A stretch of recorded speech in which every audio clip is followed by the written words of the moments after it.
everybody, to another episode of the Paranormal Rangers. How you doing, John? Good to see you. I am doing good. We just got back from speaking in Sedona, and I'm still recovering.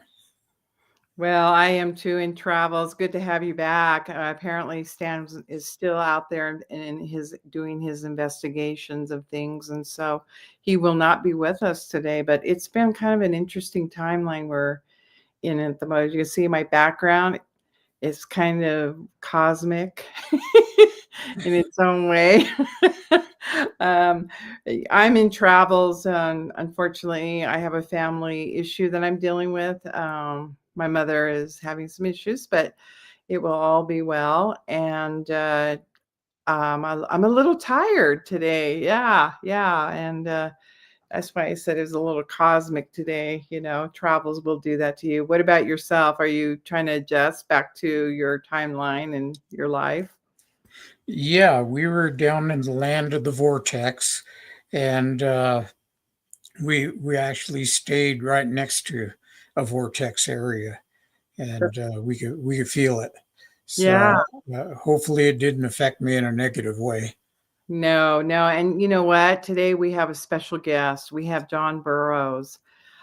He's here joining us once again for another episode with the Paranormal Rangers, and I'd like to bring him on.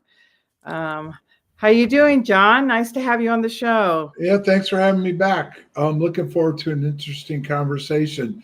So, Sedona, I lived there for 2 years. Where Oh, exactly were you when you were just Um, there? from where that high school is, down that Red Loop Road, Yeah, and down near the bottom.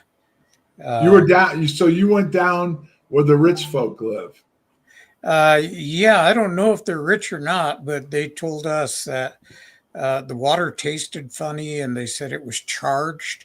Well, what I mean by Um, the rich people, if you go back there, okay, and there's it's gated now. It wasn't gated before, and all of a sudden they put a gate up, they put security out there and everything else, and it goes back there by where the river goes through, and then the wash is back there, and that yeah, area is back where the Sedona binary codes, the Peniston wrote. That's right back there where the binary codes, that coordinates is right back there where you were. that's that's what we were told. Yeah, it's right back there. And I spent quite a bit of time back there. And also, there's another area.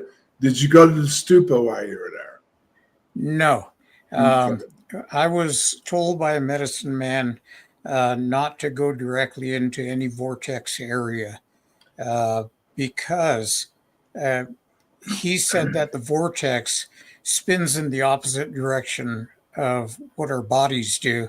And for Native Americans, especially Navajos, it can really mess you up. Okay. Well, there's an area right by there, and it's the Buddha time. It's the Buddha time Yeah, thing. that's the trail that goes up to Cathedral Rock. Right. But it's real, and they've got a medicine wheel part of the time thing. And the Cathedral Rock is where all the you see if you've gone there, you'll see the ravens that fly around and stuff. And there was one time we were there, they disappeared, just went into the Cathedral Rock. That whole area Yeah. is weird. Then you go farther back, and that's where on it sits on top of Bradshaw Ranch, and Mhm. there's all kinds of stuff that goes on out there. I experienced one night where it was just open season for stuff flying around in the sky. Right. So that place is Sedona is one of those places I personally will endorse that there's something going on out there. Oh yeah, yeah, there is, and like I said, the vortex for Navajos doesn't really do well. I don't know why, but I've known people that just about passed out hiking on those trails that were Navajo. Right. And then did you go to Bell Rock? No, I didn't. Yeah, there's a guy by the name, he's called the UFO attorney. He actually got his case seen by the Supreme Court. He lives right by Bell Rock. And he stirred up a lot of controversy. I think I haven't followed his case the last year or two. He was older. but he used to hike up to Bell Rock all the time. Well, in 2012, when the whole thing was supposed to happen, he spent the night up on Bell Rock. The news was there, the choppers were there, and all that. And so he was up there, and it was supposed to be, I think, at 11 o'clock in the morning, Arizona time, that something was supposed to happen. And they actually had the police come out and everything because he claimed that there's going to be a vortex open, okay, and that he was going to jump into it when it opened. Well, I kid you not, and I'm not a BSer.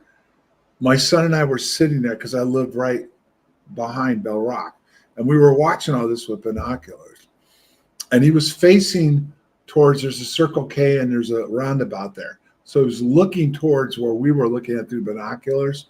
For about 30 seconds, something opened up behind him. But he was facing towards away from it. And my son and I were like, you had to go, what? You know, but something appeared to open up. So I don't know. Did you see anything? Did anything happen while you were there? Because at one point we were supposed to go there and investigate. And then I had to have that toe surgery that came on. No, we didn't. I purposely didn't go to any of the touristy spots, and I was there on a weekend. So if you can imagine going back downtown and being stuck in traffic, I felt like I was on the 405 freeway during rush hour.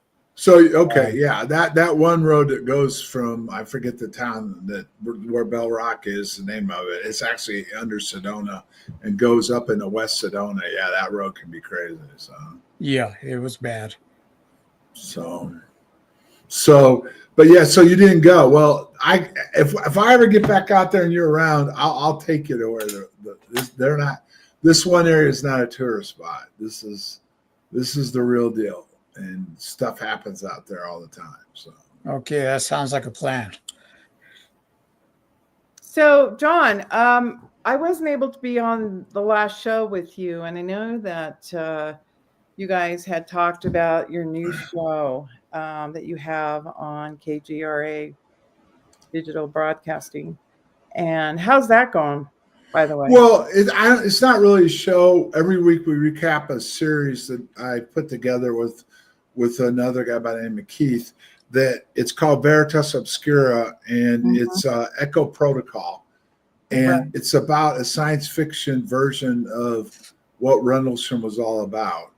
But a lot of what's in it is real. And the crazy thing, because the people that have worked with me on this know that I wrote this before Three Eye Atlas came on the radar. I actually talked about an interstellar object being involved in all of this, and it was going to come through this time frame right now. And it's kind of crazy how what's in the book, and every week on Thursday night it airs at 5:30 Eastern time on KGRA, and then we do at 7 o'clock Eastern time on Saturday we recap it. It's kind of crazy how this story is paralleling what's going on with Three Eye Atlas right now. That's what my screen background is. It's the theme song to it's called The Green Veil. So it's pretty crazy. I mean, we're living in, I think, some of the most craziest times probably that have happened here since way back in ancient times. I think there's something shifting right now, and it's going on. And I'm just shocked that this Three Eye Atlas is getting very little, if any, coverage. And the fact that a few days ago they just came out and said there's something in front of it now that kind of fits and parallels the Hopi prophecy that this would show up, this would show up and start the countdown to the change.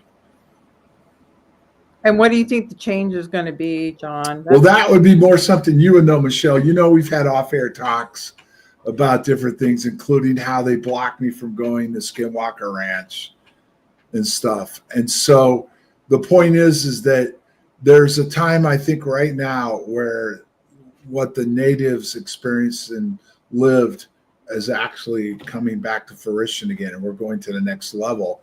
And there was something else that was brought to my attention that hasn't totally been covered yet. But if you go back to the history of the Great Flood, when the Hopi got taken underground, Mm-hmm. according to what I've been told, and I haven't had a chance because I'm finishing up another book, the sun affected the whole thing.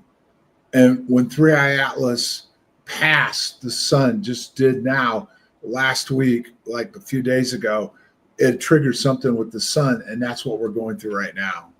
We're actually going through the aurora borealis that one happened big time last night, and it caught everybody off guard because they said it might have gotten down as far as the northern parts of the states, and then you'd have to see it with cameras. It actually was so strong last night they didn't realize it was going to be like that. It was seen all the way down where you're at in New Mexico right now. Yeah, tonight after we deal with some family stuff tonight, we're gonna stay up late. My sister and I, we're gonna witness it. Well, they're saying tonight may not be the night, but last night completely caught them off guard because it was 5 times where I was. You could just walk outside and the whole sky had color in it. It was crazy. And they said right before that it wasn't going to happen that way. And they said something happened that they can't even explain, and it just was a massive storm last night. So. Yeah, wasn't it Bill who said that NASA's not going to even report those things to me too. They just said that they claimed they couldn't show the pictures or talk about what they saw with Three Eye Atlas when it passed. I think it was Jupiter, because it was shut down. Well, they're about to open the government back up tonight, and they just reported that NASA's not going to say anything about any of this. And Javi Loeb said that this is all being held back for political reasons. But he didn't clarify what exactly the political part was. And why, after all that, that the government is now going to open back up? They're hiding something. I honestly believe, and I don't mean tomorrow we're going to wake up and everything's going to go completely crazy, even though things get crazier by the day. I think we're in a transition period, and I think consciousness is changing right now. And I think a lot of people today have been talking online about how they feel differently, even today. There's something going on right now. And that's, like I said, with the book that I'm putting out, it'll be available right after Thanksgiving where you can buy it. But I made it available each chapter each week up to Christmas Eve. And the crazy thing was the December 19th is when it's supposed to get the closest to Earth and affect us. Yes, that's true. And that's exactly in the time frame of my book. That is really interesting. We were talking while we were behind the stage, saying we're kind of physically feeling something today. A lot of us are tired and unmotivated. And my sister and I came back here to our Airbnb and we rested. I went right to sleep, and I don't do that in the middle of the day. And we're feeling some kind of cosmic tiredness or something's going on. Well, here's the kicker for me. I've got 3 young cats. Right. And they've slept the entire day. It's crazy. All they've done is ate. They've eaten in the morning and they've slept. They got up and they've eaten this just before I came on air, and they're all sleeping again. And those cats are usually terrorizing the house at least half the day. And they are just curled up sleeping right now.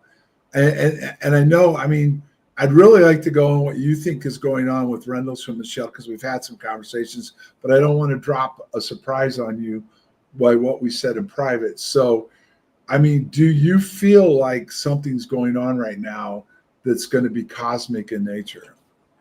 Well, I think what I'm seeing just in the past few days is a lot of people are exiting the earth. I'm having friends whose parents have gone or going. I'm dealing with similar things. Not a death yet, but I'm finding it very, very interesting cosmically. A lot of people are exiting.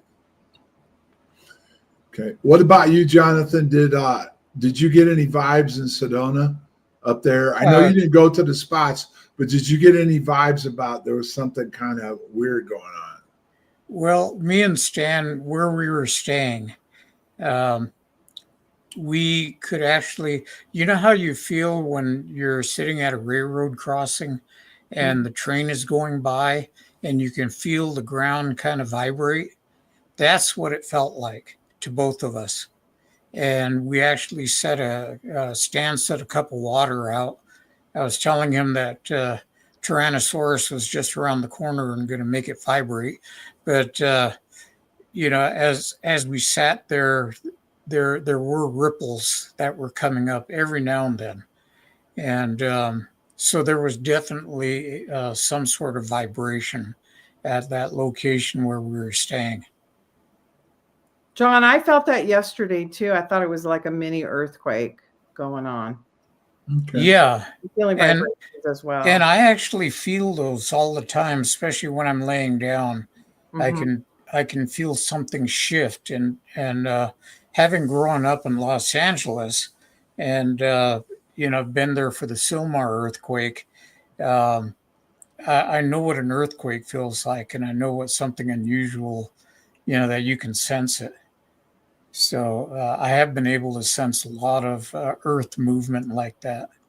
Right. So John, what I noticed last night, I was coming in, I got here about 8:30, how pitch black it was last night. I was high beams all the way driving from in the New Mexican rural, on 550 from Farmington to Albuquerque. It was pitch black. And I'm like, where is the moon? And I was talking to one of my friends. She lives there in Utah. And she said, oh, the moon's supposed to come up later. Yeah, it doesn't come up till about 9:30. Yeah. I had no light hardly. And, I just relied on my car lights. So that was a little bit nerving. right. Well, a black boring trip in the dark is nothing to worry about. It's when things happen and you lose time and you see lights and things get weird. So can I share this story?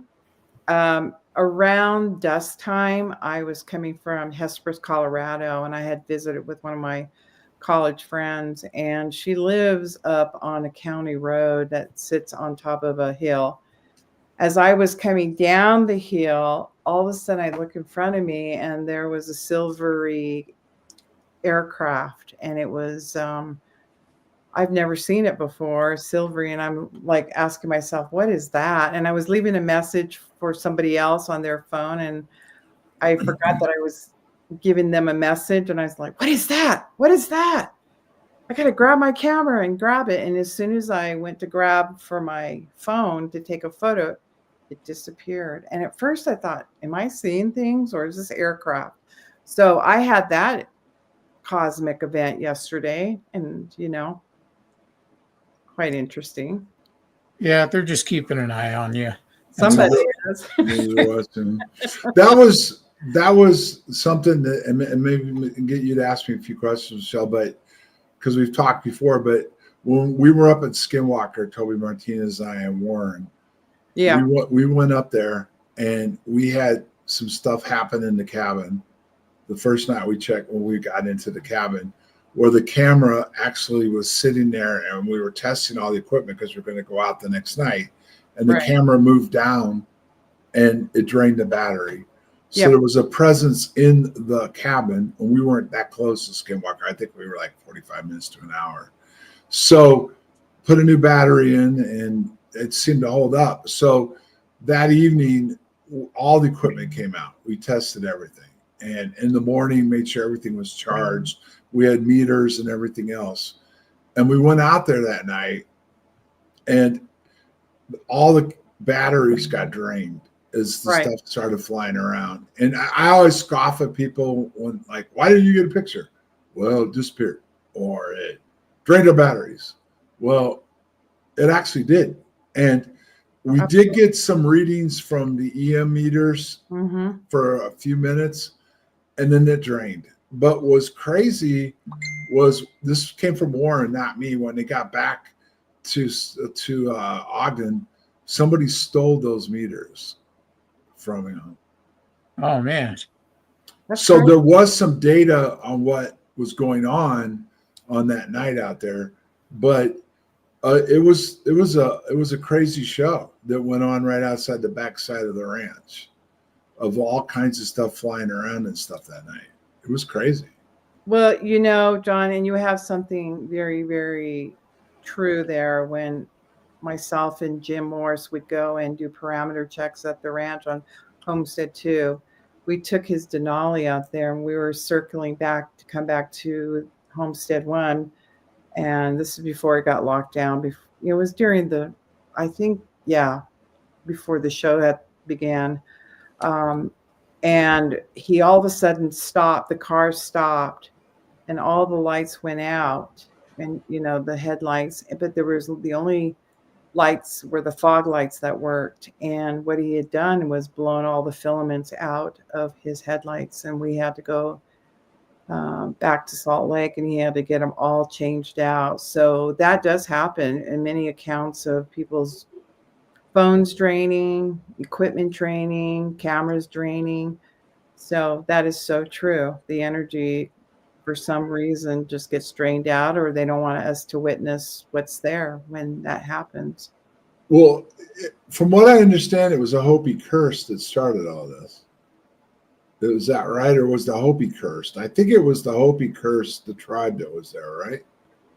No, the romantic story is that there were Navajos that cursed the land up there Okay.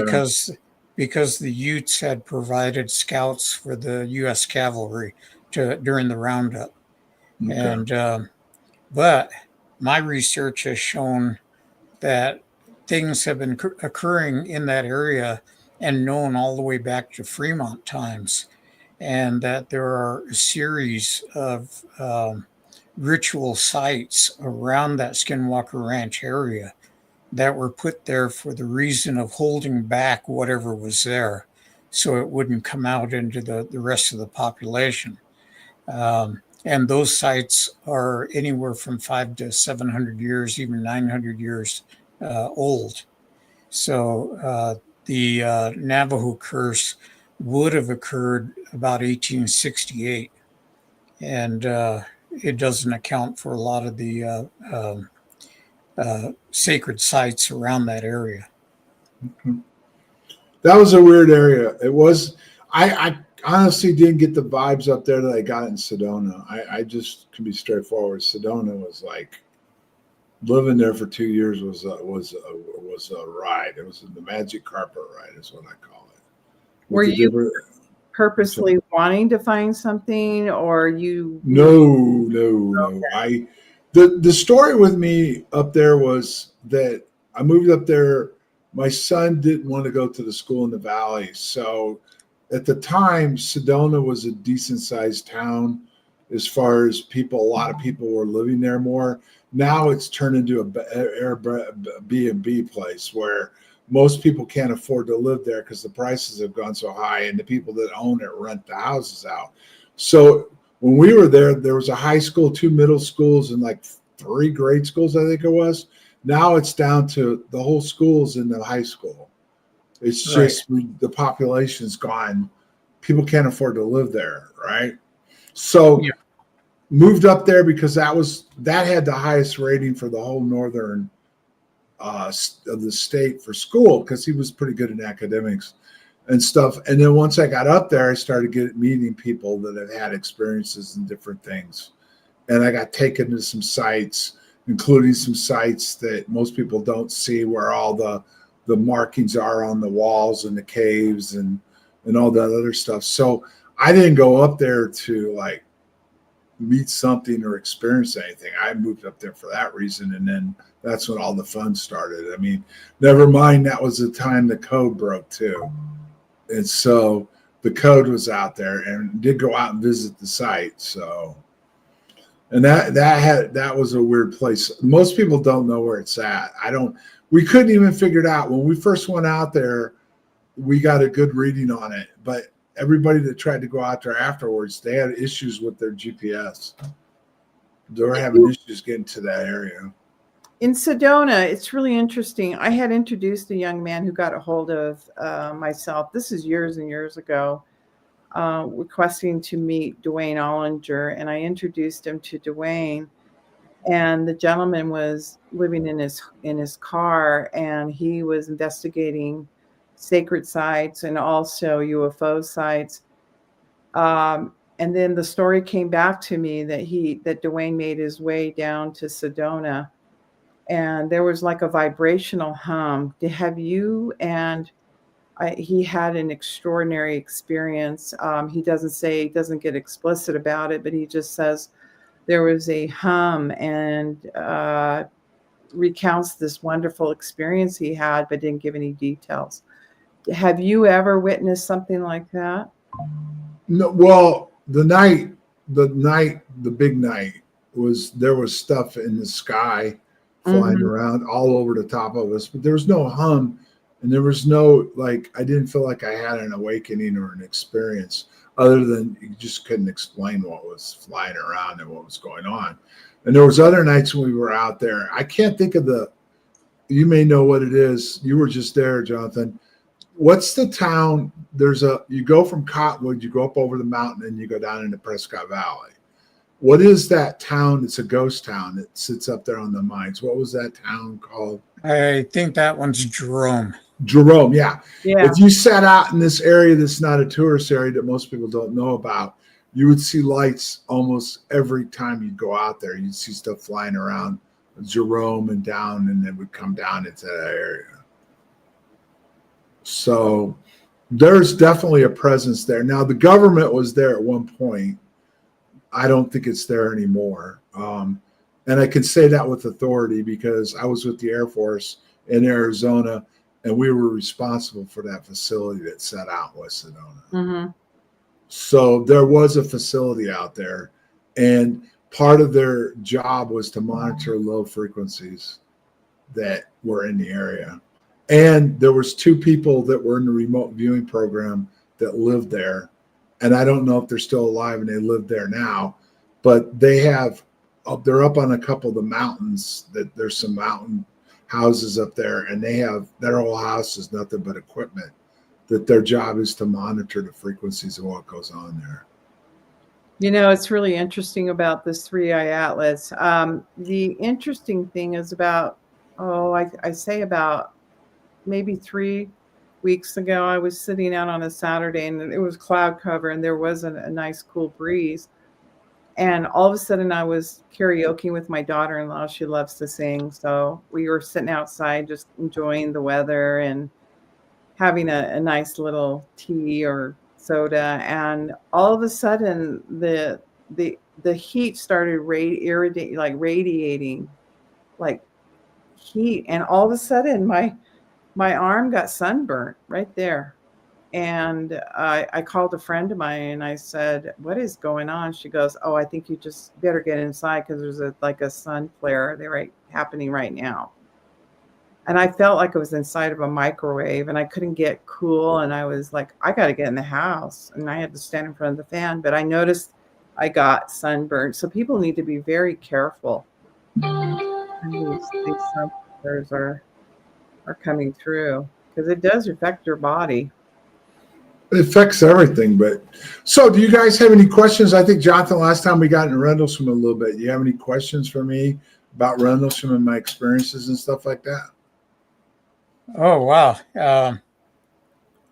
Yeah, if you could explain what you experienced in reference to Rendlesham, and we'll go from there.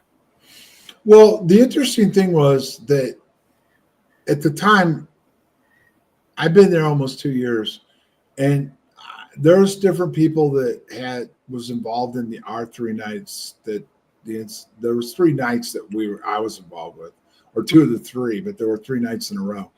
And there were people there was already weird stuff that was going on in the area. We had a ghost called East End Charlie, and different things that people have seen on that end of the flight line and stuff. But there have been weird things seen in the forest and in the sky before. But from what all the people that were aware of that said, they were told to not report it and leave it alone. And then that Christmas night, which is interesting, this is 45 years later this year, and it falls under the same time, the time thing. So It was on a Thursday night, Christmas night, which will be Christmas night again this year, 45 years later. And we came on duty on the midnight shift at 11. And we, about 3 o'clock in the morning, I was on patrol with my supervisor, and he saw strange stuff in the sky coming into the forest. So we went out to try to see what we could figure out, and it just seemed odd and out of place. So we called it in on the phone, and he sent security down. And then 3 of us went out into the forest because at that point they thought maybe something had crashed because radar had confirmed something was over the area and went into the forest. And then we went out into the forest, and it played tricks with us for quite a while before we got close to something. And each one of us that were involved remembered differently. And then it went up and it went out into the distance, and we chased it for a while, and then it was gone. So that was night one. And then night two, the shift commander, was a new flight. We went on break. So a new flight was on midnight shift, and they had an encounter, and it actually shut the vehicle down. The shift commander was going over for the event when it was seen. People were seeing it, so she was on her way over. She freaked out and got relieved of duty, and she actually got removed from the base. So there are stories that went on with her, supposedly, including some people claim now that she actually took a shot at it. Then night three was the big night with Colonel Hall, and that was the night he took a team out there, and I ended up meeting up with the team. And that's when Adrian Bustinza and I went forward, and I got close to it. And Adrian said I went into it and disappeared. And so a couple things about that is that Adrian and I both had issues with it afterwards. And both him and I have now got a settlement from the government, a VA settlement, admitting that we were injured by it, whatever we had happened to us that night, and we're getting a disability for it. And Colonel Halt just did an interview with Russ Colcart, and he even said in that interview, he said Adrian and I were clearly injured by what we encountered. Did you encounter any loss of time or any type? First night, our watches were 45 minutes slow. So, but night three, no, there was no like I don't remember like our watches were slow or anything. But when we went in, when we were involved with it, time did seem to slow down. Okay. And pretty sure what we encountered was time dilation, a time dilation bubble. Because if you research time dilation in the bubble, and they're actually utilizing it and working on it now for military application, that would be something that, you know, it could actually be used for even like DARPA's gotten as far as they're working on transferring something from A to B, and all that involves time dilation, plasmas, and UAPs basically.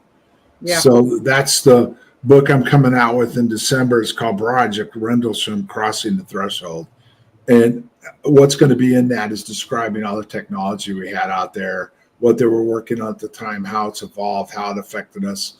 And I just finished an exchange with the MOD, and it was one of the most comical things I've ever had happen in my life.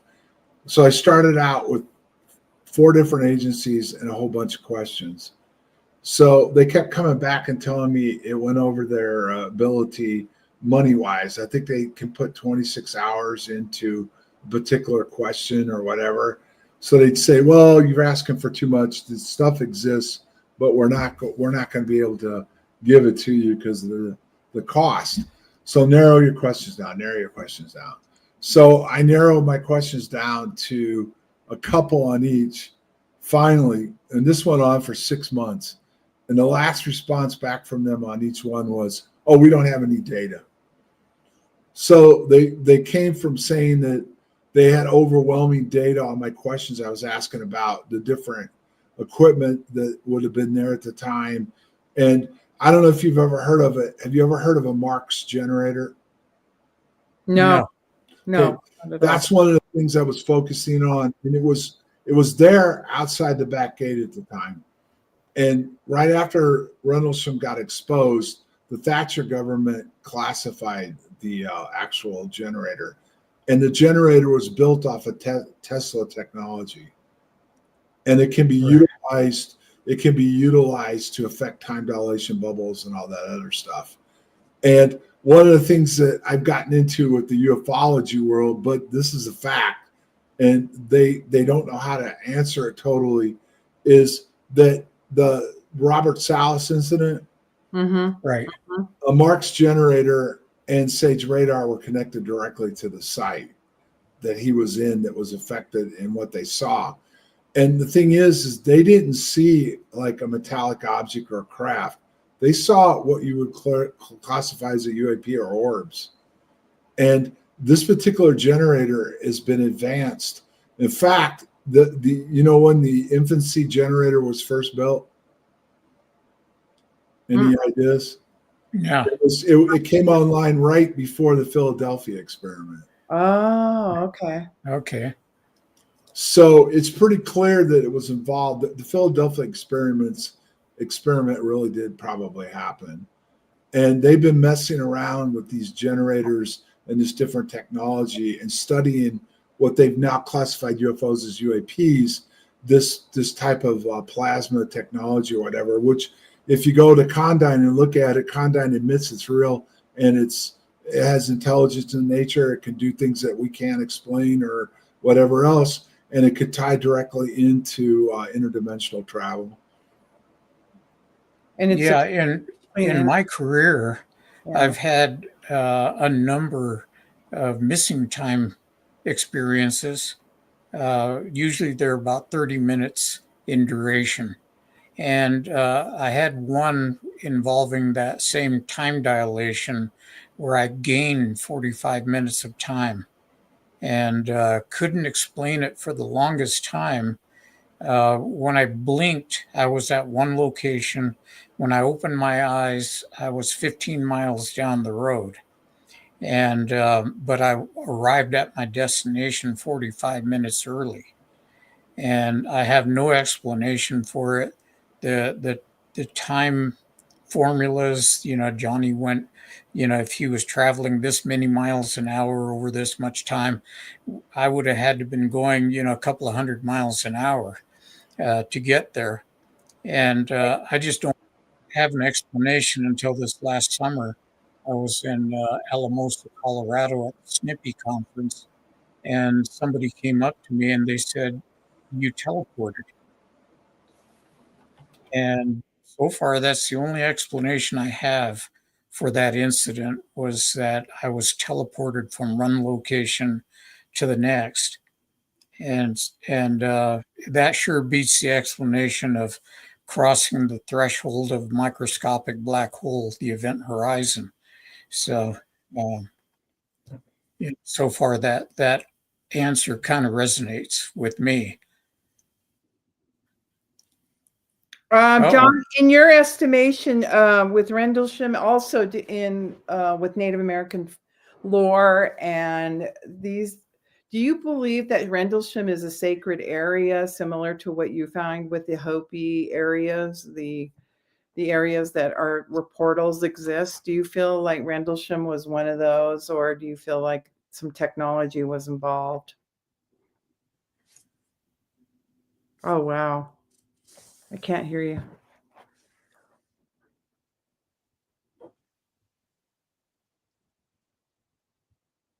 Yeah, you're on mute. Did he mute himself? I think so. There he is. What happened? Well, my computer activated. I've got a lot of safety nets, and it said something just tried to access my computer, and it denied access to it. And then all of a sudden the mic acted up. But your question is this: it goes back to Rendlesham, okay, and it goes back to two facets. Number one, it started at 3 a.m. We probably didn't go into the forest until after 3:30, between 3:30 and 3:45. Okay. From where we were at the gate, and we drove a little bit. We went down probably half a mile in a vehicle. From where we got out of the vehicle and where we ended up before we turned around and came back, and we were back on site by around 5:15, somewhere in there. I can't remember exact time now. But we could never, because we went back and walked the route in 18. We could never have gotten from where we started there and back in time. And under my hypnosis, I start talking about walking. We were walking back, and we didn't even recognize anywhere where we were. or how we even got there. So there clearly was something there. Now, yes, it's a sacred site. In the weaponization book that James Worrell and I did in 2020, and a guy by the name of Wayne Keach was involved in, he did a whole chapter on the research on top of other stuff. There's an ancient burial ground out there. And it goes back, it's a Saxon burial ground. And part of the title of the book is The Home of the Shield. If you go online and Google Rendlesham Forest, Yeah. it's a sacred area, and it's called the Home of the Shield. There's a protective force out there. And this is research that shows it, and there's an ancient burial ground. And when we were out there in that area, that was where we remembered, or I remember being at the end before we started coming back, which was right on the coastline.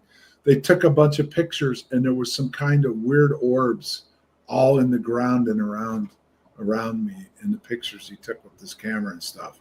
So there is clearly an ancient area, a burial ground out there.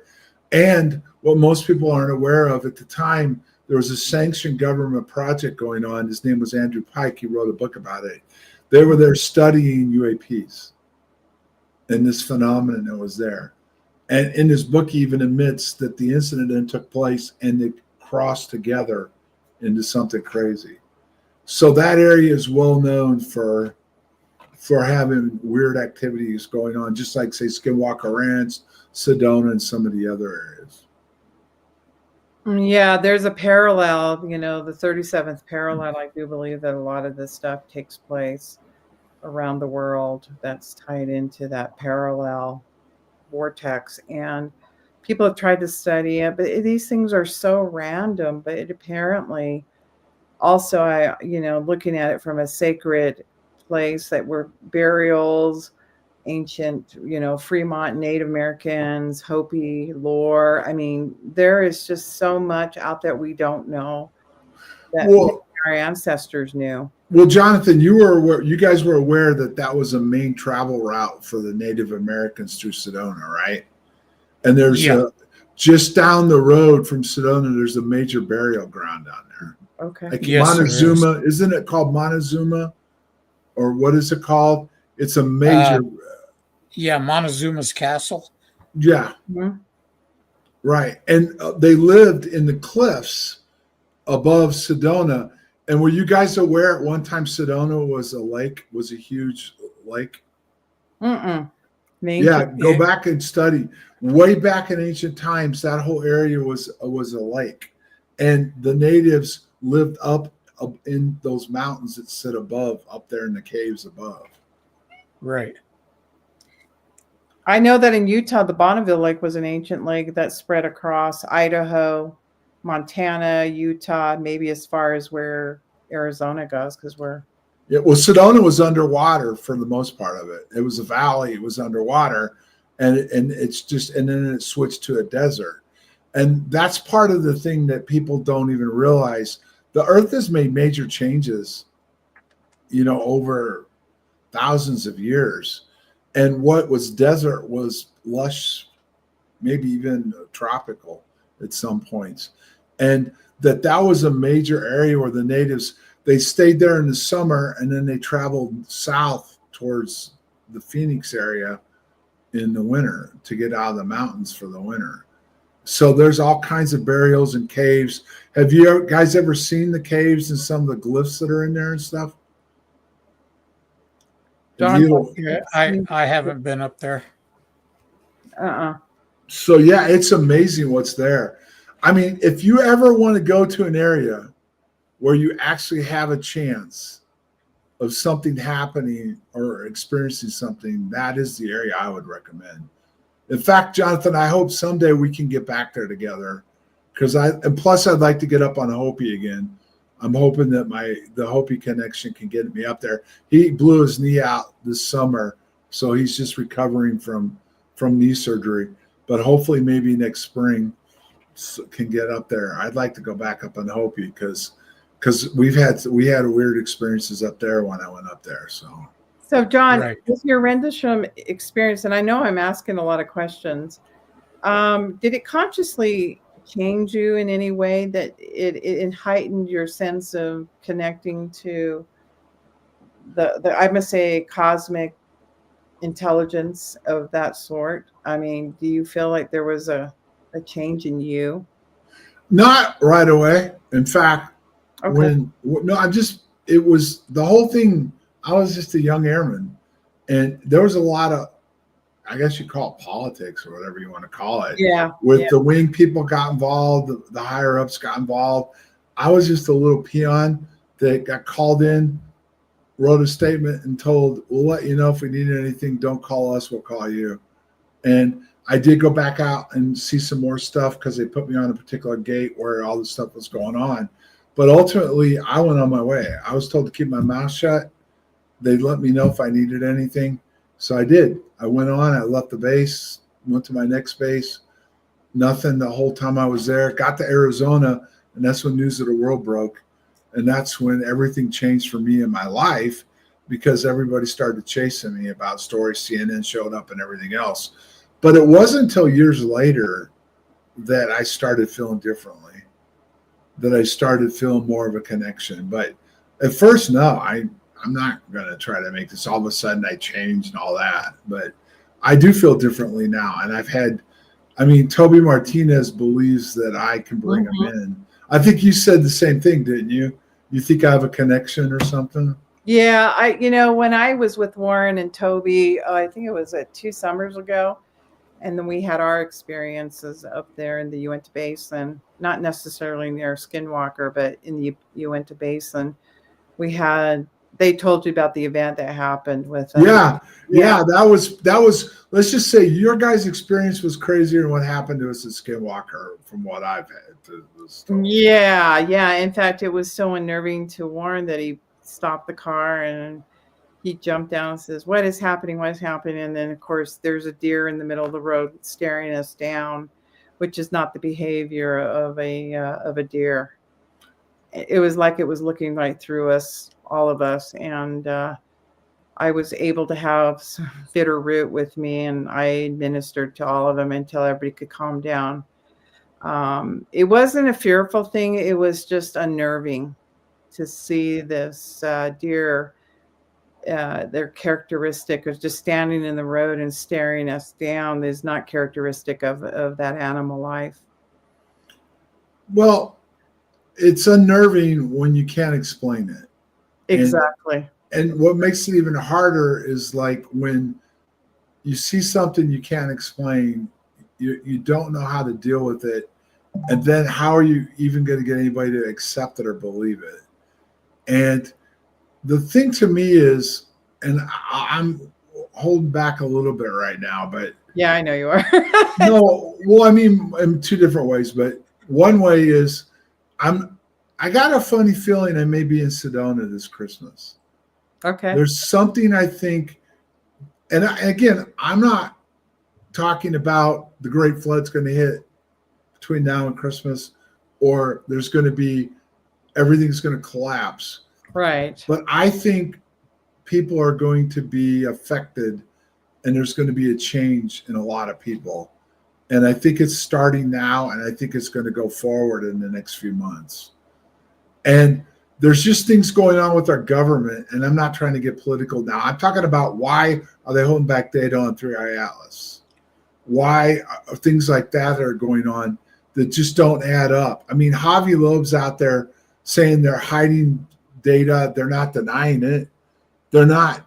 Even the world governments are holding back because there was other governments in Europe, and the European Union got shots of the 3i Atlas, and they're not releasing the data. So, I think that it's going to be very interesting up in there in Arizona, period, to including going up into the reservation area. And I'm really possibly may go out there the week before Christmas. John, can you quickly talk to the audience and us about what were some of these prophecies relating to modern times today that you can speak? I'm not an expert on it, and I think Jonathan probably knows more. But one of the things that the prophecy said was up would be down, down would be up. People are losing their minds with biological, what they are, what they You know, Yeah. those kind of crazy things that are going on. And I'm not trying to blast on anybody's beliefs or how they feel or they identify, but a lot of that stuff that's going on right now was predicted in the prophecy, that people would start, you know, would lose track of their self, their being, what they are, who they are, how they react, the evil that's going around the world right now, and the way people are treating each other, you know, and animals and everything else. You know, those are some of the things that are going on. Yeah, I don't have the prophecy list in front of me, but I bet, Jonathan, you know more about it than I do.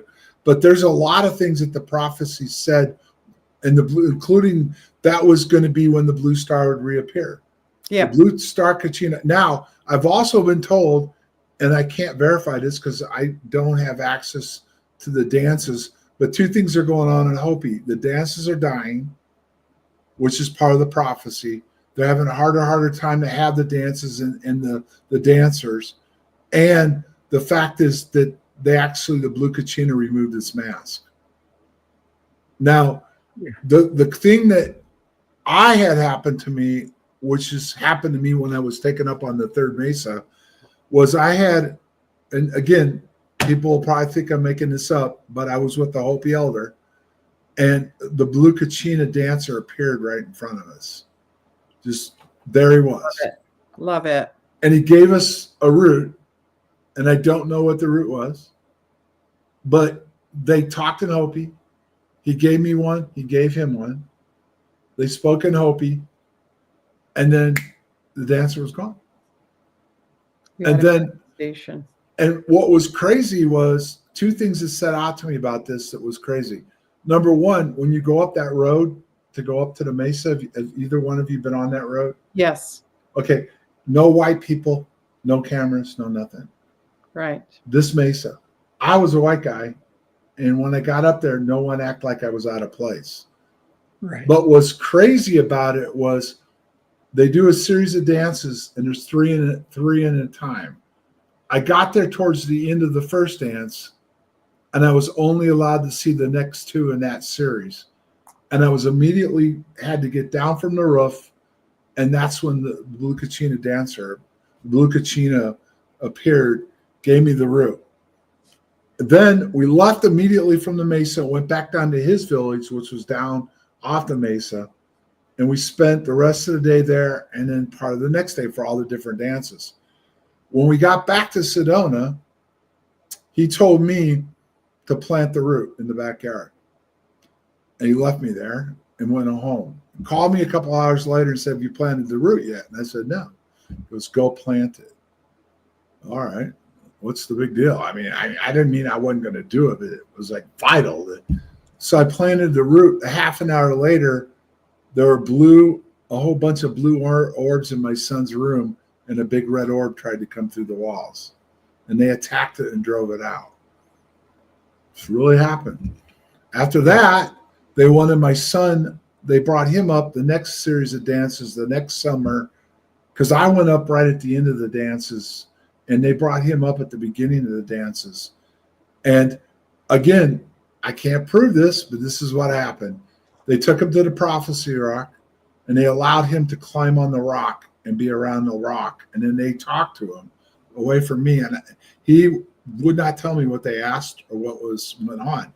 Then they took him over for the dances in this particular village, not on the mesa, and the entire day was focused on him. And the very last dance, you know how they throw out gifts to the crowd? Yep. Yeah. All the gifts were given to him, and he sat with the elders. I wasn't allowed to sit with the elders. But he was. He was. He sat in the row of the elders. I had to sit next to them in the row over. Hey, you know what, John? This has been a wonderful show, and thank you for your knowledge and for sharing your true stories. And we got to wrap up. I mean, I don't know where the time went with you, but it did, and it was fascinating. I'm getting messages. We got to wrap up. So, and we're going to have to bring you back again, yeah, John. absolutely. Right. We're just barely scratching the surface. And Jonathan and Michelle, if I come out at Christmas time, I know it's Christmas time, I'll let you know. Maybe we can meet up. Okay. Okay. I'm not saying I am. I'm not saying I am yet. But every day I get stronger feelings I need to be out there. So we'll see what Okay. happens. Yeah. let Also, us you know. got to come on with the Paranormal Rangers once your book is out, and you can let everybody know what's in the book, because I know there's going to be a lot of information in that book that people will be very interested in seeing and reading. Right. And I'll get you guys a copy of the book before that so you can read it. Thank you. Awesome. Yeah. Thank you. All right. All right. Thanks for having me on, guys. You bet. Thanks for being here. Right. Thanks, everybody. Have a great day.